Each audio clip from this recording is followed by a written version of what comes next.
So this is the very last section of 6.5 that has to do with those forces that exist between molecules. What we've talked about up to now is like what's happening inside of a molecule. Now we're going to talk about what happens between molecules. You know, if this molecule is this kind, how does it affect molecules that are around it? Okay? Now it says there are weak forces that exist between molecules. So between one molecule and this, there are going to be some weak forces that exist there. And as you heat up a liquid, the particles start moving faster, right? Well, that means that they're going to have more kinetic energy, because kinetic energy, as what the physical science students were learning, I don't know where we have that. It's erased right now.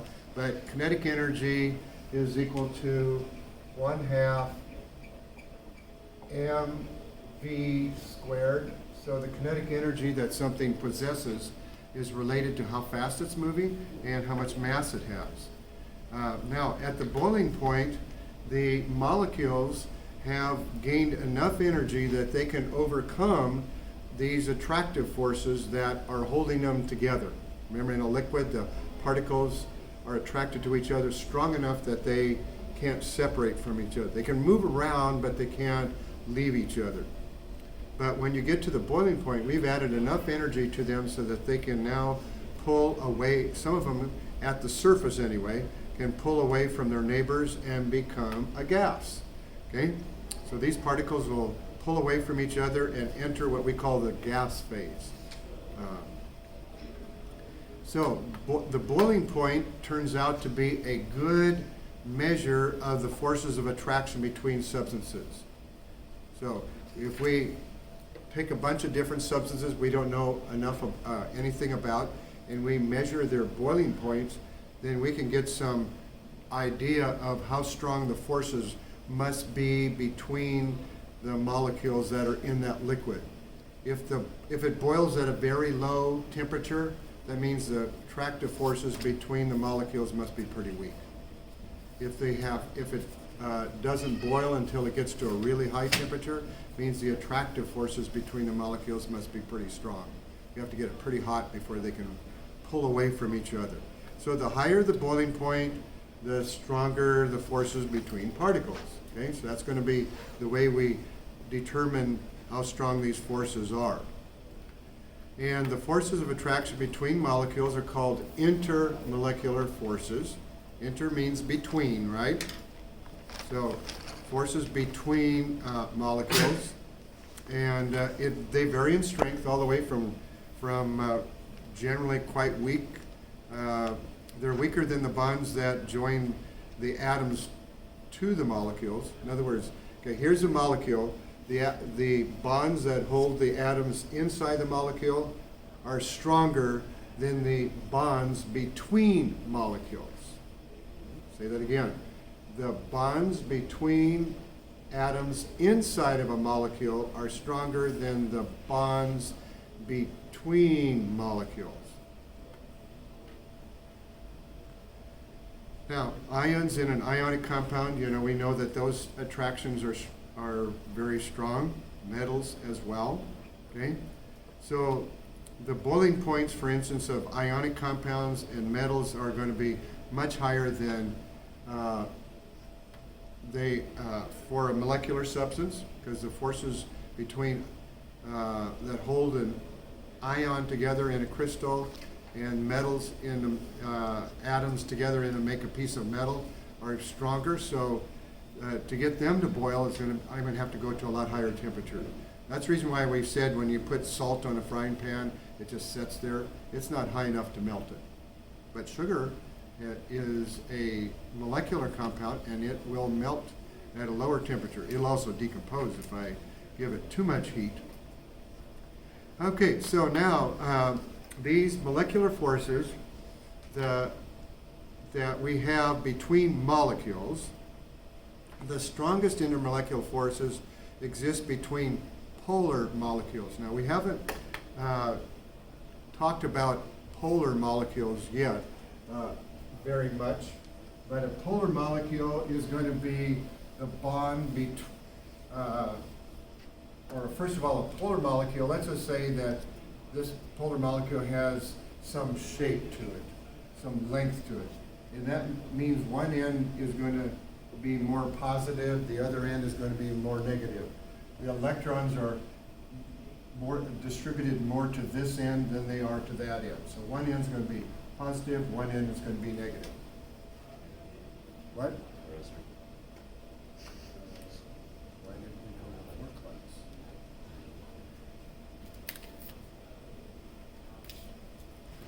Okay, now, if you have polar molecules, this positive end will attract the negative end of another molecule. And so when we're talking about intermolecular forces, that would be like this, where the positive end of one molecule is attracted to the negative end of another molecule. Okay? But not all molecules are going to be positive and negative. We're going to have some molecules that don't have a positive and negative end. Okay? In fact, a lot of them don't. So polar molecules are going to act like little, what we call dipoles. What's di means two, so they're like a molecule that has two ends, a positive end and a negative end to it. And so a dipole is created by equal but opposite charges. This molecule overall is still neutral. It's just that one end tends to be more negative, one end tends to be more positive. But that's what we mean by that. So this would be an example of a dipole that has one end with one charge and one end with the opposite charge at the other end. Okay? Now the direction of a dipole is your book shows little arrows in there, and it says that the direction of the dipole is from the positive pole to the negative pole. Okay? So we're going to draw it like this. We're going to draw an arrow like that, and then we often put a little cross at this end indicating that's the positive. So that's when they're talking about the direction of the dipole, it's this way, okay? From positive to negative. Now, a dipole, as the last slide said, is going to be represented by an arrow, and it's pointing toward the negative pole, and then we cross the tail here to indicate the positive end. Okay, so that it has a couple things. If you just drew the arrow, you wouldn't know, is that going from positive to negative or negative to positive? But they cross it at this end to help you remember, okay, that's the positive end of the dipole, okay? So in HCl, okay, in HCl, let's look at the electronegativity of HCl. And if you look on your periodic table, what's the electronegativity for hydrogen? Okay, it's on the back side of your, and it's what? 2.2. 2.2, right? That's 2.2. Mine says 0 on the end of it. Yours may or may not. Okay, and then what's Cl? On the right side? Okay, 3.16. Now, what type of a bond is this? While we're at it, this is not what they're asking here, but what type of bond is that? Forgot the rest of the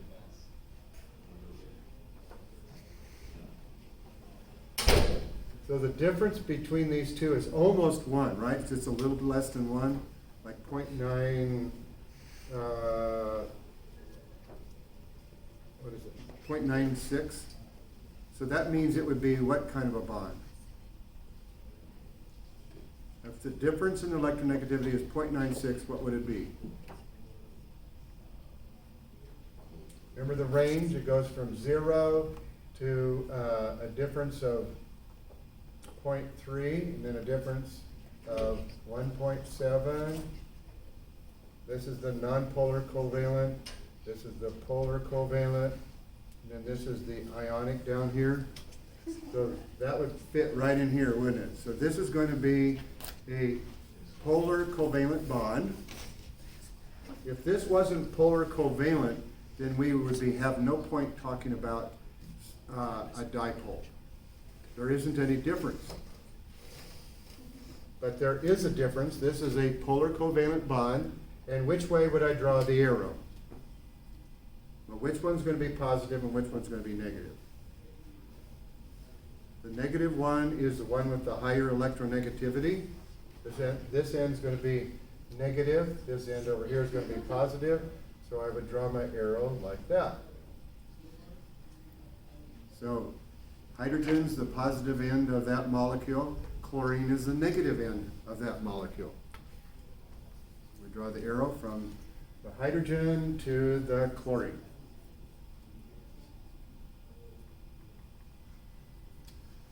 Okay, now the negative region of one molecule attracts the positive region of an adjacent molecule, kind of like I drew over here, so that, and then every molecule is doing that. So they're kind of like attached to each other. And these forces are what you're going to have to overcome if you want it to boil and escape as a gas. Okay, so these forces of attraction between these polar molecules, since this is a dipole and this is a force between dipoles, we call that a dipole-dipole force. It's from one dipole to the next dipole. Now we're going to have some of them where we'll have some other forces where only like one of them is a dipole. But this is a dipole-dipole force. These forces, as it says, are very short-ranged forces.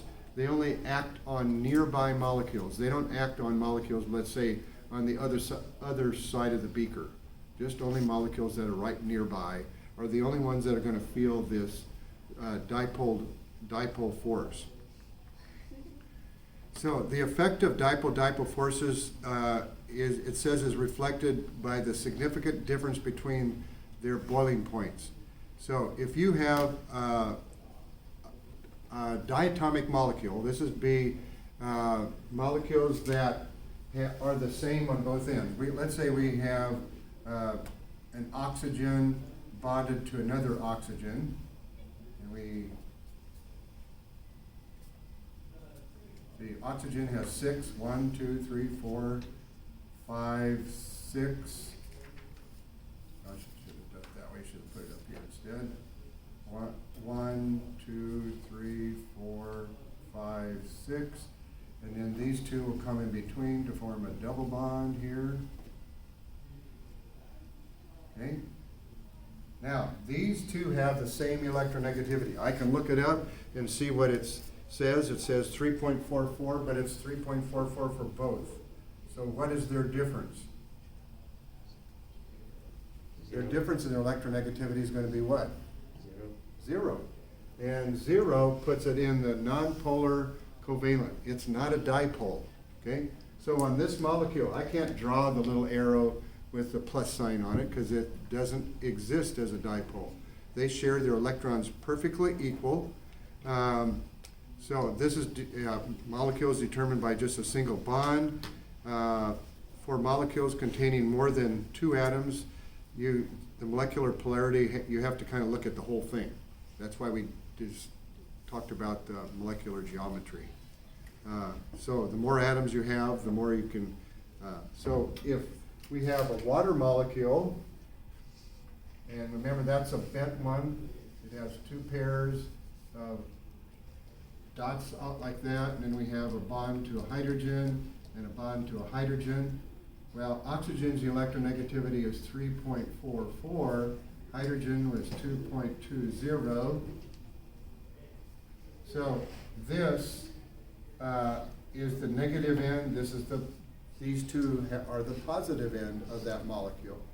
So water is an example of a dipole because it has a positive end and a negative end. Okay, so have this example up here, which the molecules are polar and why. Okay, now the arrow on this one, notice it has 2 arrows because it has 2 bonds in it. There's a bond between a hydrogen and an oxygen. So there's one back in this direction from that hydrogen, and there's one back this way from that hydrogen.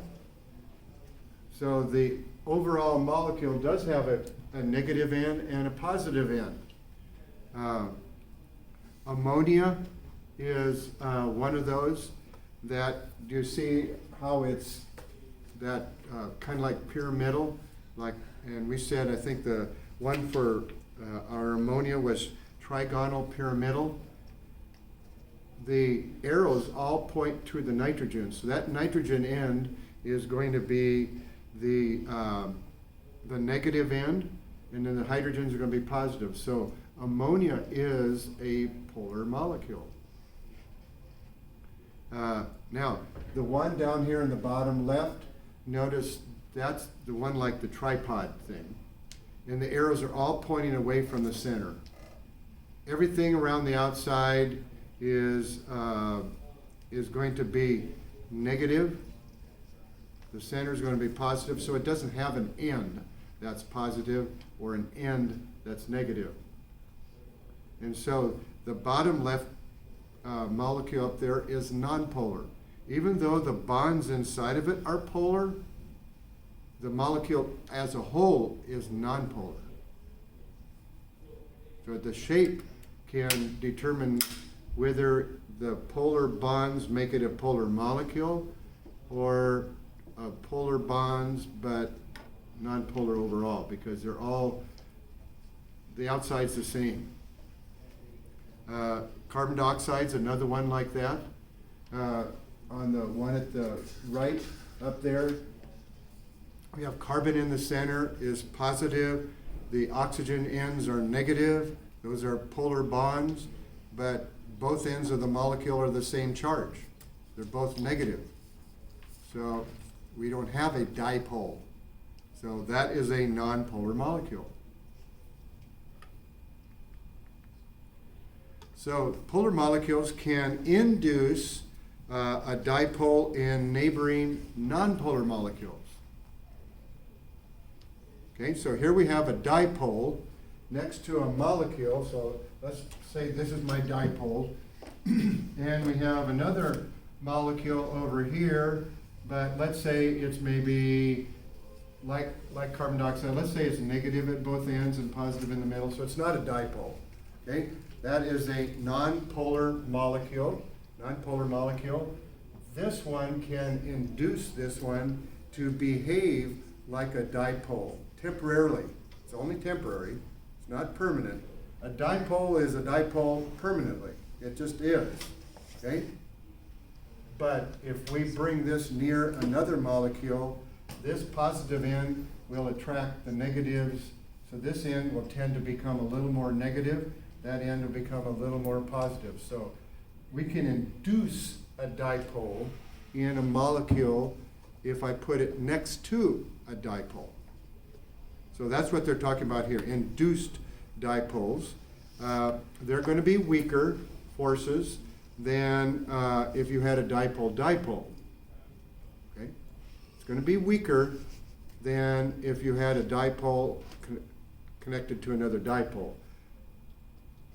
So this is a weak dipole, but while that is present, it will behave like a dipole, but it'll be induced. It's not going to exist that way. Once I take the dipole away, it'll go back to being nonpolar.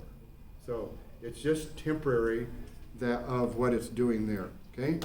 So this force of induced dipoles explains, for instance, why oxygen dissolves in water, which is a good thing for fish, right? Fish need to have oxygen in the water. If water couldn't induce oxygen molecules to become a temporary dipole, they wouldn't dissolve in the water. So this dipole and non-dipoles or polar, ladies, focus. We've got some of you that your mind is wandering. We're talking about some pretty complicated stuff here, and I'm sure I'm just doing like this right over your head, okay?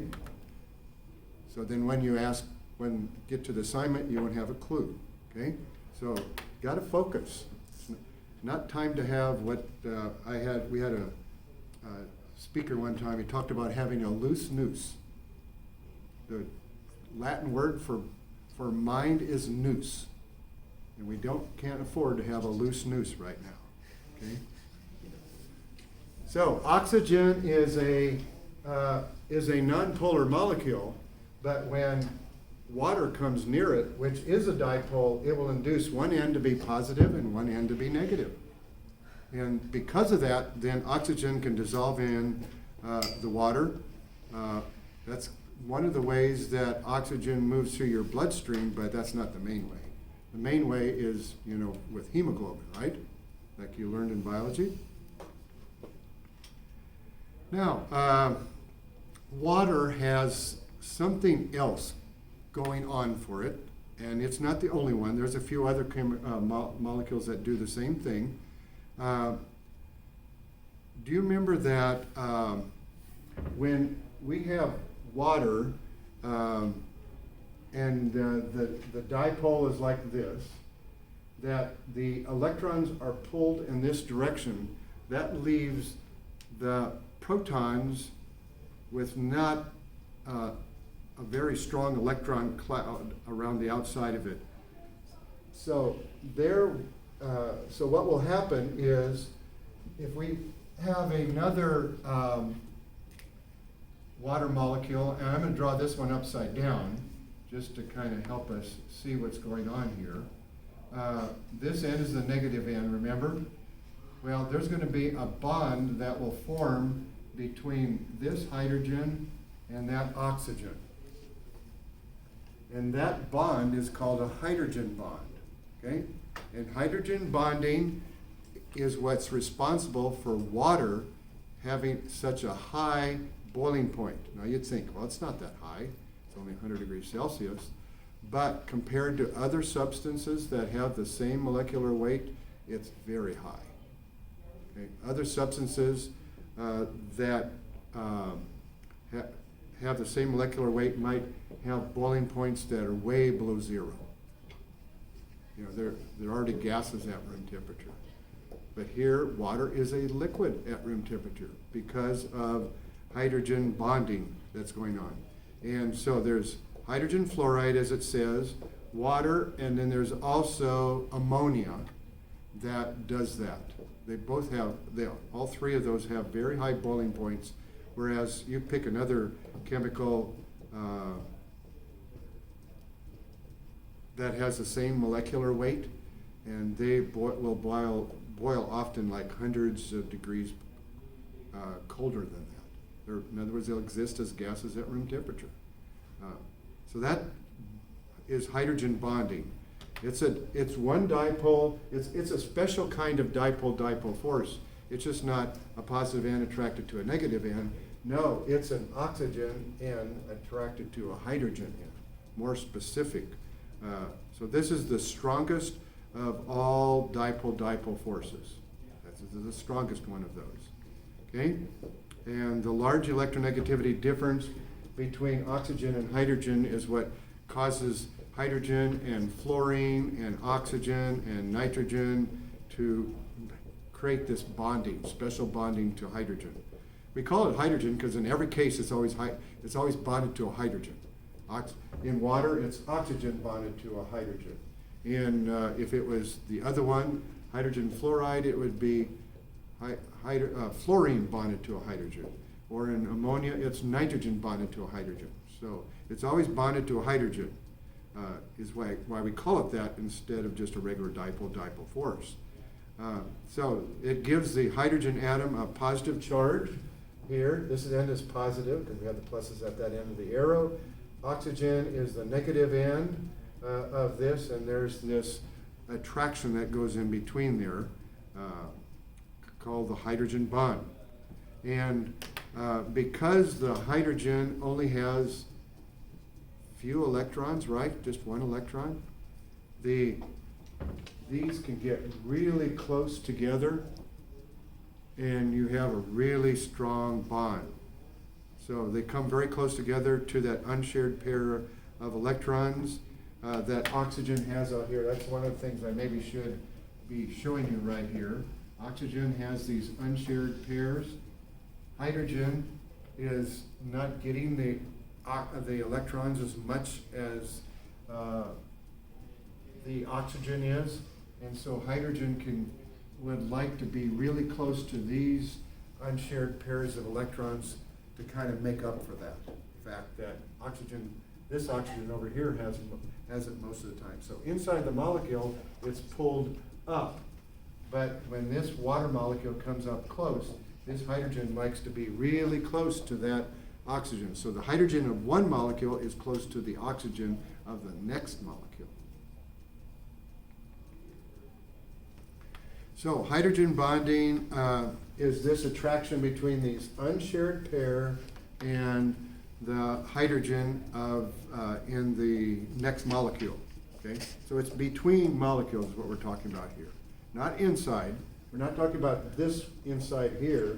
We're talking between this molecule and this molecule. And we often represent it, as I showed here, I took them away for the moment, but we often refer to it, show the hydrogen bonding as dashed lines or dotted lines in between those two. Okay, so now let's talk about, so we have dipole-dipole forces, hydrogen bonding, which is a specific example of that. And then we had induced dipole forces, where a dipole will cause a nonpolar molecule to behave like a dipole temporarily. Now we have something called London dispersion forces. Okay, that's another force.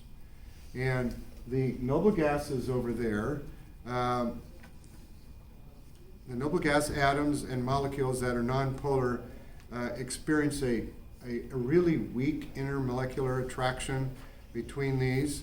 At any instant, the electrons that are around the atoms that make up, let's say, a noble gas, electrons aren't necessarily evenly spread around it all the time.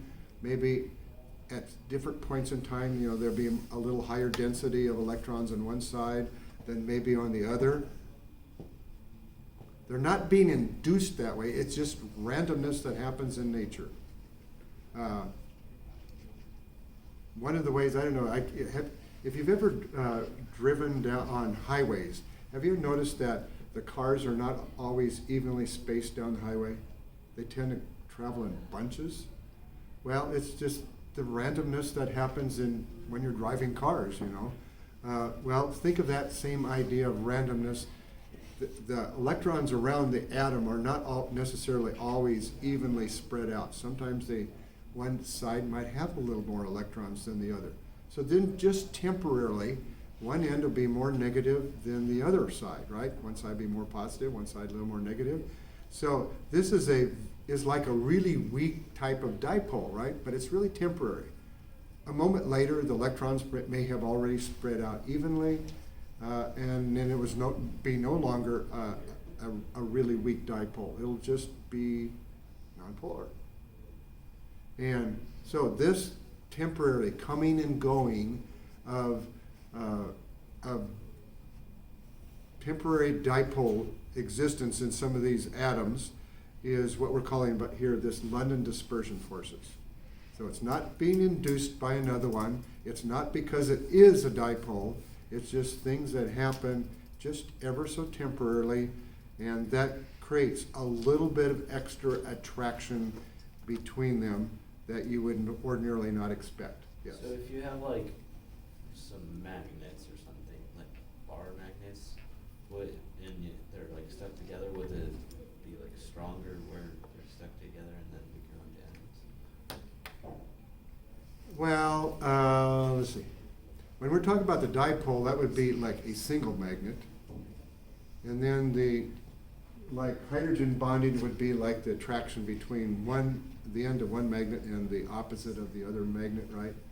And that would be kind of like or if you want to use that as an analogy, is like your hydrogen bonding between those two.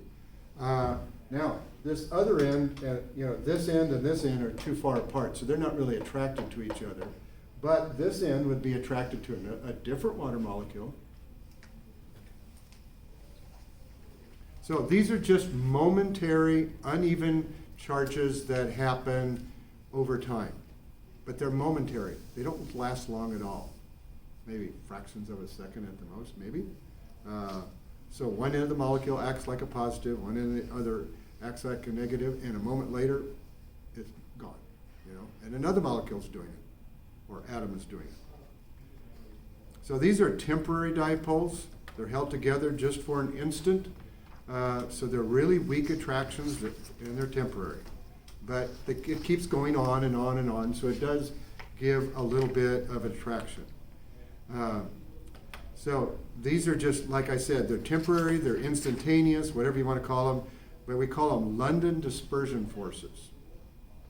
London dispersion forces.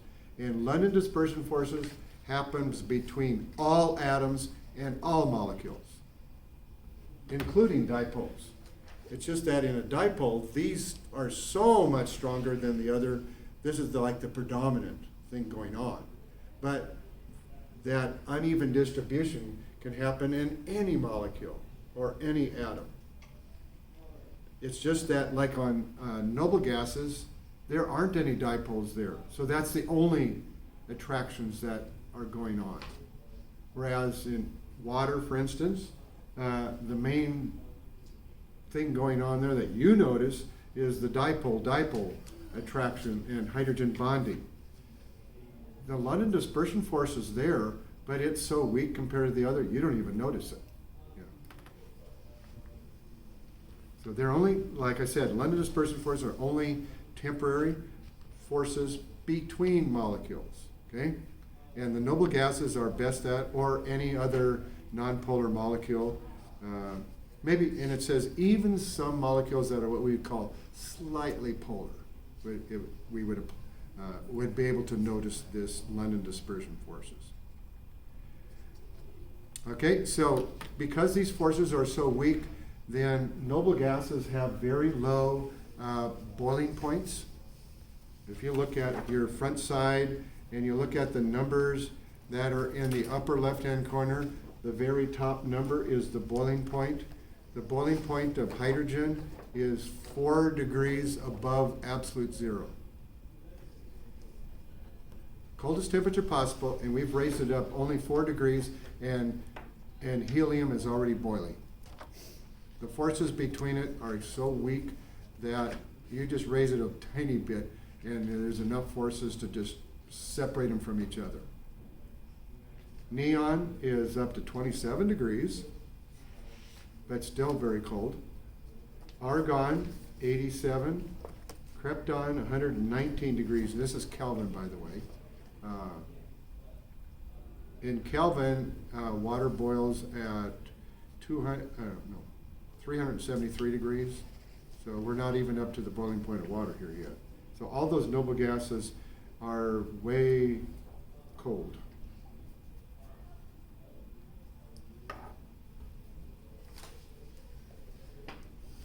So because London forces are dependent on the motion of the electrons, their strength increases with the number of electrons. Okay, so if you have more electrons, you're going to have a stronger London dispersion force. If you have atoms that have less electrons, you're going to have less of that effect. So that's what would explain why helium has such a low boiling point compared to those that are farther down, because these farther down have more electrons. And it's easier for that to happen down there. So London forces increase with the increasing atomic number because of the number of electrons. And that takes us to the end. Okay, so here is your assignment. Is anybody in here? We had some, I think they were all from 7th hour class, came and got these already.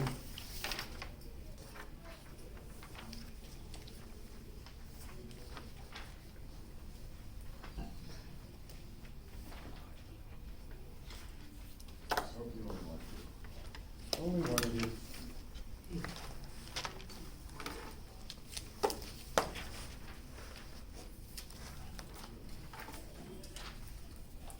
Okay, everybody have one?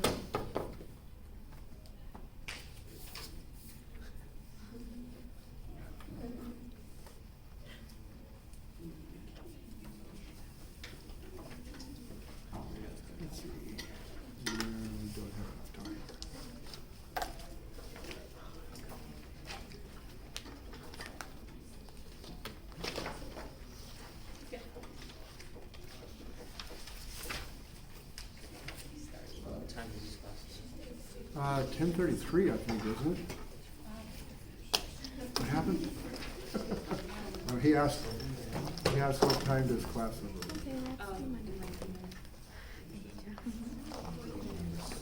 Did you have done like English homework that you like fix the English one thing sometimes? Yeah.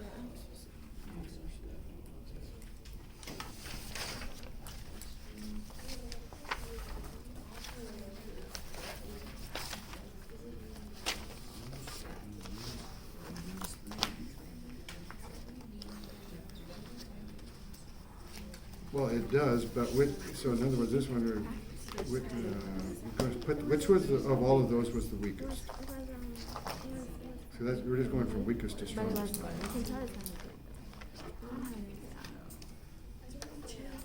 Ionic is the strongest of all of all. Yeah. The flips and stuff like do like those things.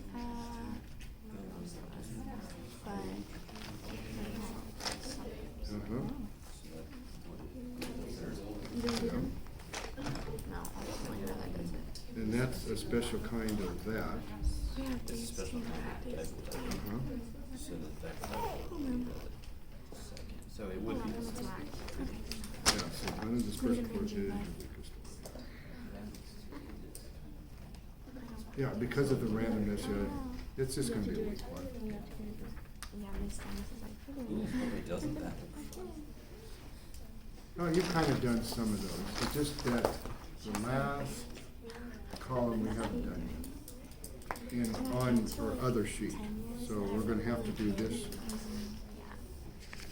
I'd like to cover these before we grade those. You might have the answers to them by then. Because we didn't tell So like then what. like.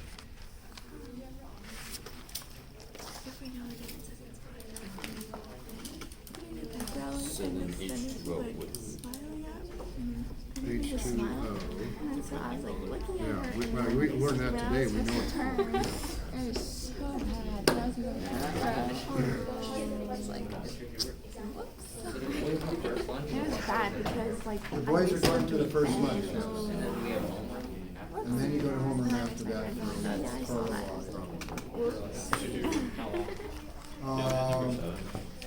Even today said super well. But if she didn't, we would have done it. I would have done it. Do what? If it looks interesting, I might join it. Yeah, so what do we talk about today? Which one do we?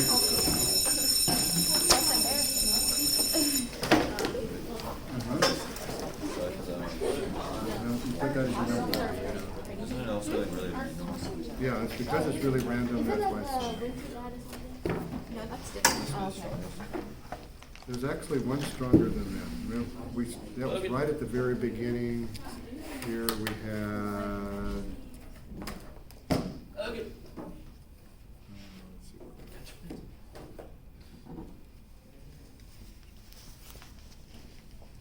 Where we have it. Right here, interleucophores of varying strength, generally weaker on bonds that join at molecules. And then we have ions and ionic compounds and metals. So ionic is stronger than, and then metals are stronger than ionic. Or about the same anyway. Something like that. So we have one for that. That's highest. This is a special kind of that, like a stronger version of that. So I would make, So this I'd switch those two around. So it'd be 3 then 2. Yeah, because the next strongest one is a dipole-dipole, and then this is an even stronger version of that. So this would be 2, that would be 3.